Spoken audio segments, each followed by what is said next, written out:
What's going on, guys? Welcome back. Today we're going to be checking out Kugelglit. How do you pronounce this? Kurzgesagt. I have no idea. Kurzgesagt. Kind of reminds me of Kugelblitz, which is like this cool black hole.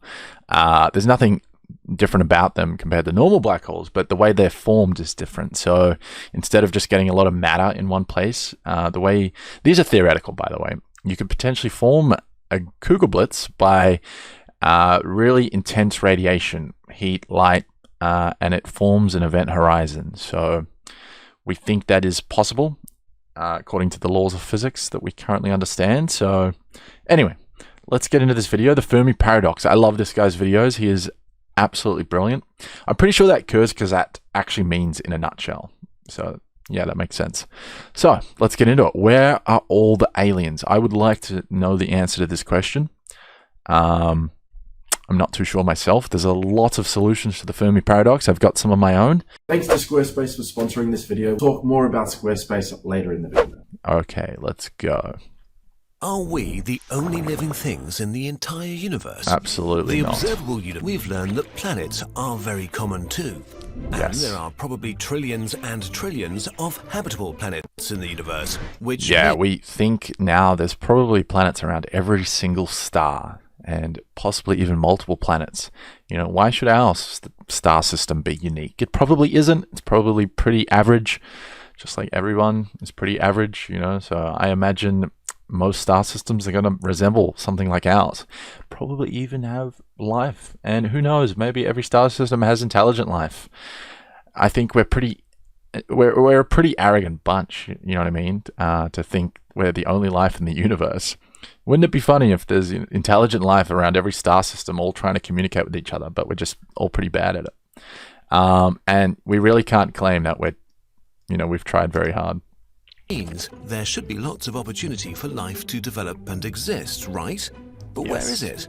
Shouldn't the universe be everywhere. teeming with spaceships? Let's take a step back.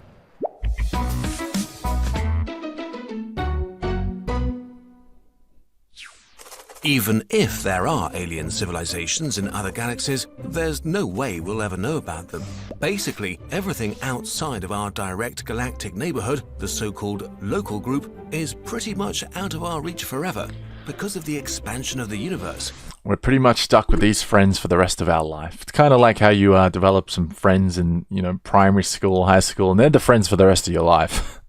It's a good analogy. And this is because even if you travel at the speed of light to these other galaxies and these other, beyond the local group, well, by the time before you even get close to them, they're going to be moving away from you faster than the speed of light because the universe is expanding faster than the speed of light. And that's different to, the edge of the observable universe disappearing over that region, which is the observable universe. That's with our telescopes that it's disappearing over the edge. The bubble to which we could travel to at the speed of light, if we could, is also very small. And it's something like 99 to 97% of all the galaxies out there are already forever out of our reach, according to the current laws of physics. There could be ways around this, in theoretical physics. There are some loopholes, wormholes.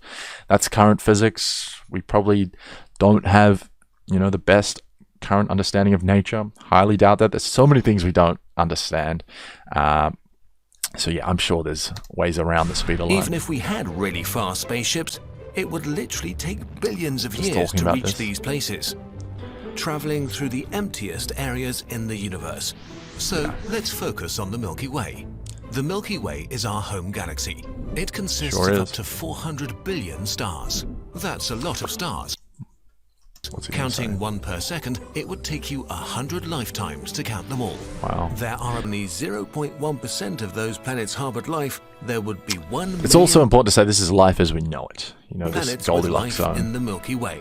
There could be life floating around, in the clouds of Jupiter or Saturn, just like in Arthur C. Clarke's 2001 series.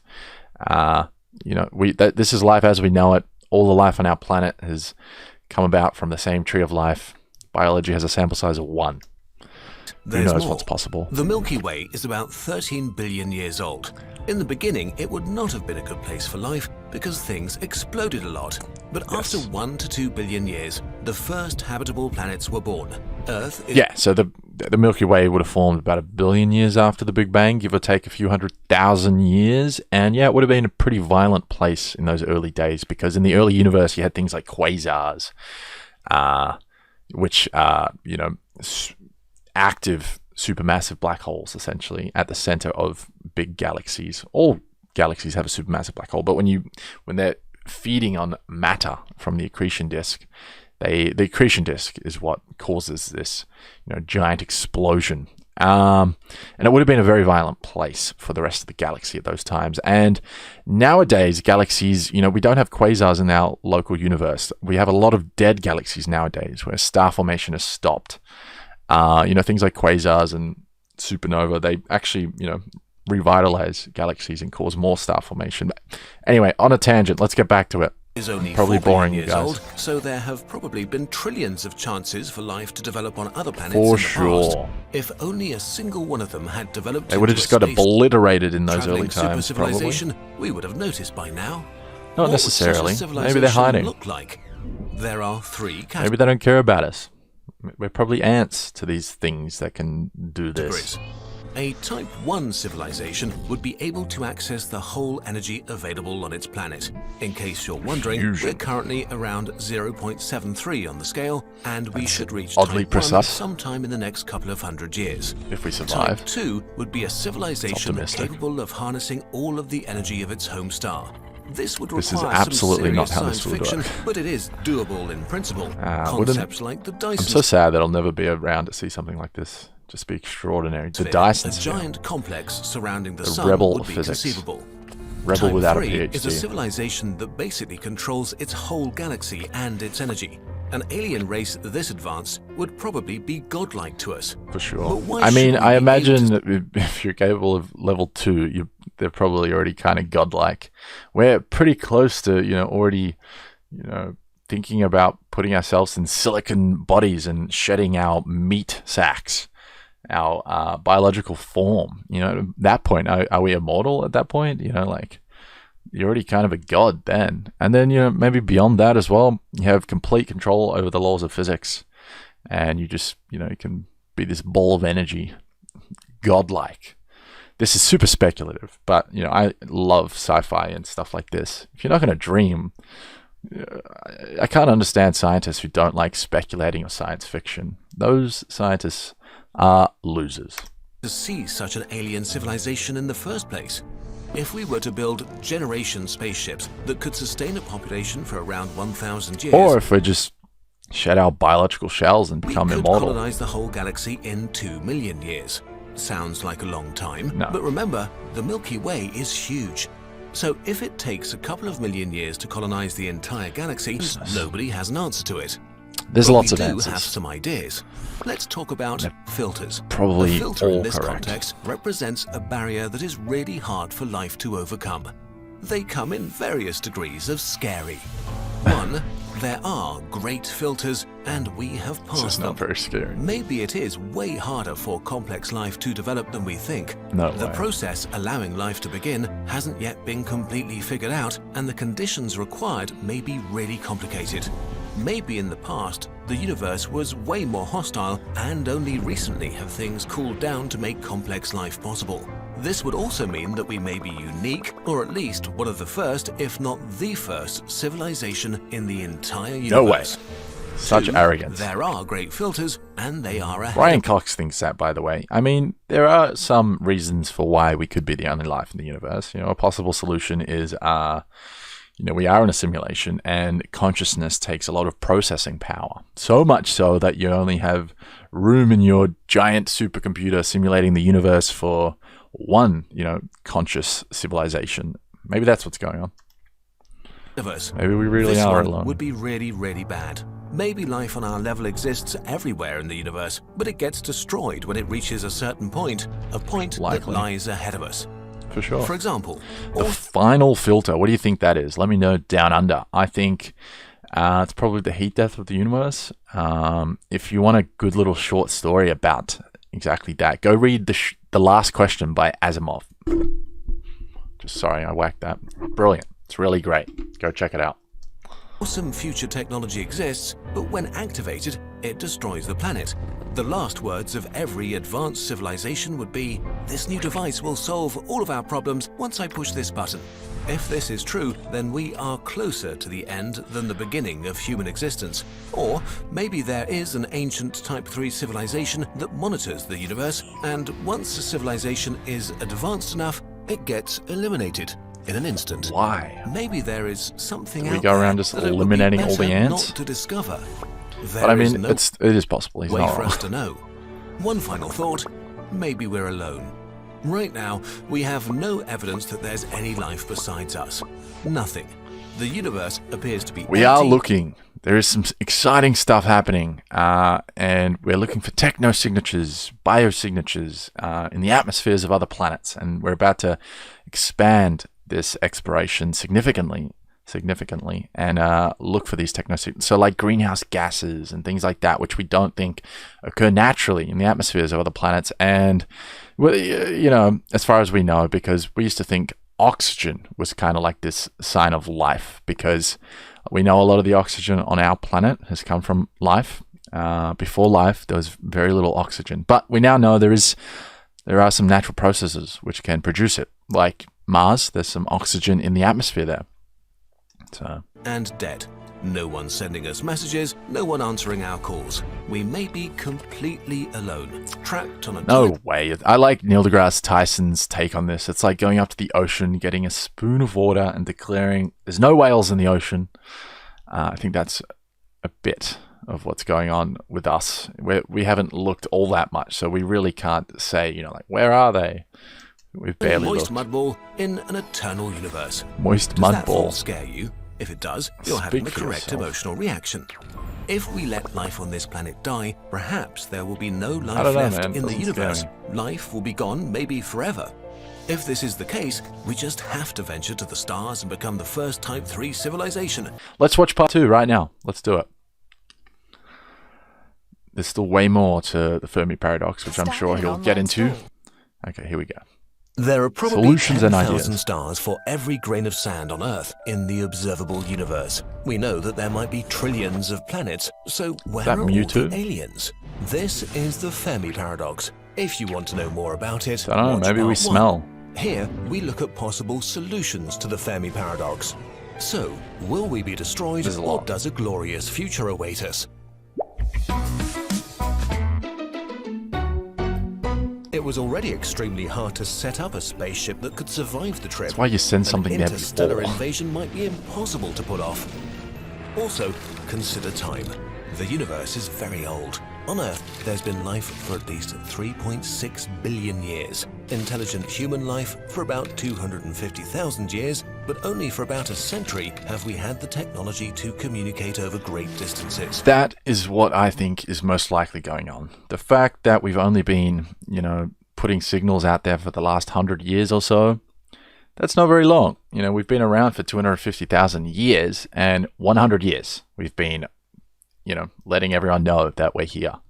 So that's not very long at all. And if that's the case, and, you know, if we don't last that long, if we only last another couple hundred years, which is looking likely with the rate we're going in terms of, you know, putting ourselves out there, we still might survive in pockets. But if that's what happens all around the place, you know, a civilization arises and they're like us and they're greedy and they consume all of the resources, all the natural resources, before they're smart enough to, you know, accomplish fusion and things like that.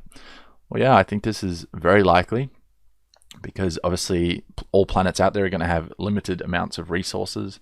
You know, maybe if it arises on a really big planet, they have a better chance.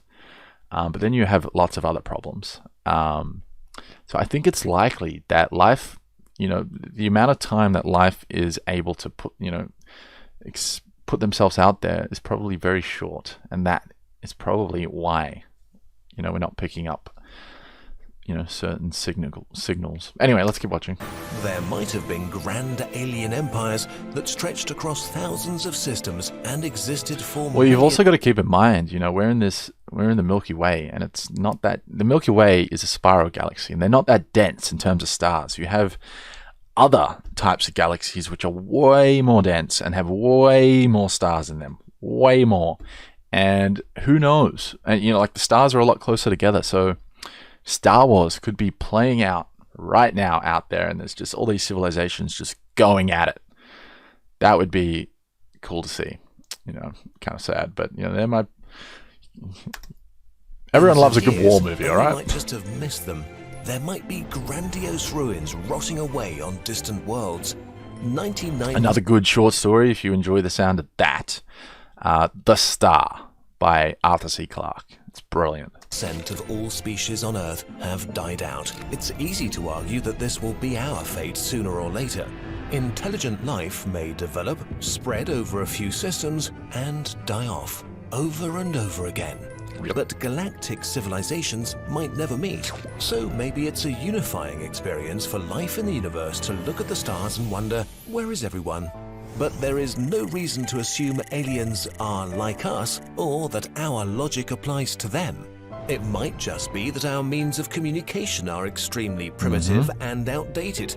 Imagine... I love Lawrence Krauss's take on, if we were to meet aliens, don't shake its hand. Because, you know, what if they're made of antimatter?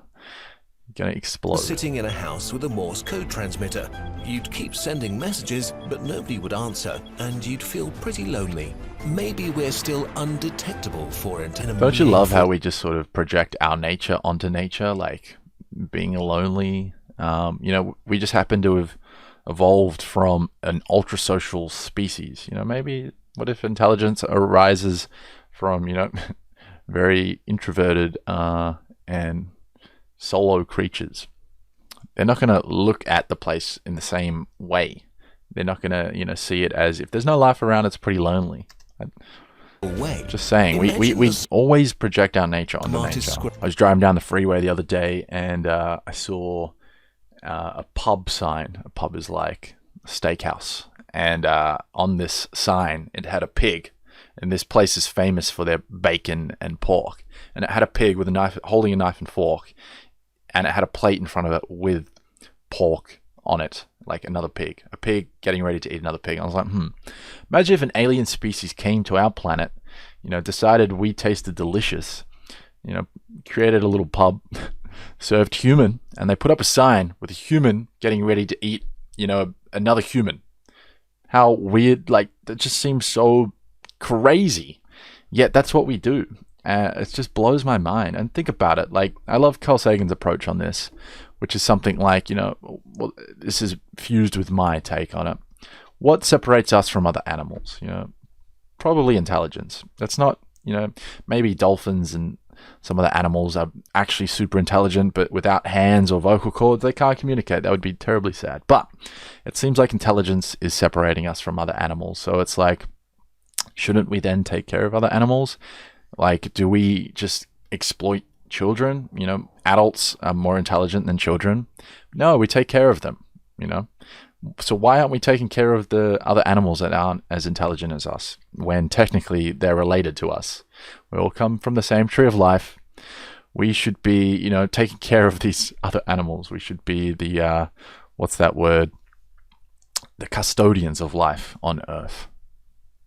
I think it's, humans are crazy, man.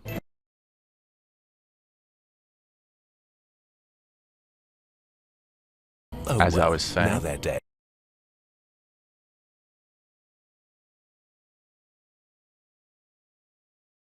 Well, I mean, it would be the beetles to take over the universe. They're the most common species on the planet. It's like for every species on our planet, 1 in 3 of them is a beetle. So it's probably beetles that are going to take over the universe. Planet of the beetles. What a brilliant video. Please go support this guy. He is incredible. This guy, it's probably a team. This team are brilliant. If you haven't already, why not start a Squarespace website? It's never been easier. From websites and online stores to marketing tools and analytics, Squarespace is an all-in-one platform that'll allow you to create a beautiful online presence and run your business. Via our partnership, we offer a year-long comp service. Take advantage of this for your read as well as for yourself. They have all sorts of really cool features, one of which I think is really cool is their member-only content. They're called Squarespace member areas, and you can connect with your audience, and with the content you provide on it, you can generate revenue. You can also manage your members, send email communications, and leverage audience insights all in one easy platform. Another great feature of Squarespace are the email campaigns. You can grow and engage with your audience through these Squarespace email campaigns, and they allow you to create content that matches your website, your logo, existing products, blog posts, so your messaging is consistent and effective. And finally, another great feature of Squarespace is that you can collect donations. You can support your cause by gathering contributions with PayPal, Apple Pay, Stripe, and Venmo. Check out squarespace.com for a free trial, and when you're ready to launch, go to squarespace.com/Dylan J Dance to get 10% off your first purchase on a website or domain.